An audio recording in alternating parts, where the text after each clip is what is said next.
Hola, yo soy Journey y este es mi canal de YouTube y hoy me gustaría compartir con ustedes papiamento Shen I-25. Sí, papiamento Shen I-25.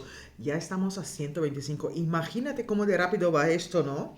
Sí, Shen I-25. Y hoy vamos a aprender doble caso de negativo en una frase.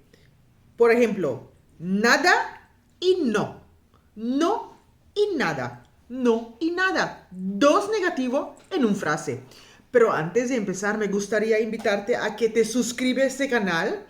Darle like a este video, compártelo, tú sabes que mis videos de papiamento son los mejores que existen en la plataforma de YouTube. Te invito también a que me sigues en mis redes sociales, que tengo Facebook, Instagram y TikTok. Vamos a empezar, ya tienes tu cuaderno, tus cosas listo. Me olvidé de decirles, también tenemos un grupo de WhatsApp para los que les gustaría aprender más de mi industria de papiamento.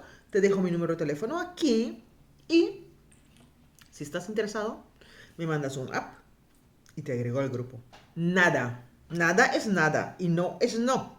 Pero me gustaría poner un énfasis aquí, que nada usamos por cosas, nada no podemos usar por persona, nada usamos por cosas, porque por persona usamos ningún. No puedo decir mi no tengo nada de amigo, pero puedo decir mi no tengo ningún amigo, mi no tengo ningún amigo. Pero bueno, no quiero liarles un poquito, así que vamos. No tengo nada. Yo no tengo nada. Yo no tengo nada. Dos negativos. Mi no tengo nada. Mi no tengo nada. Yo no veo nada encima de la mesa. Yo no veo nada encima de la mesa. Mi no ta mira nada riba en mesa. Mi no ta mira nada riba en mesa. Él no me dio nada. Él no me dio nada. No adunami nada. No adunami nada. No adunami nada. De verdad no tengo nada.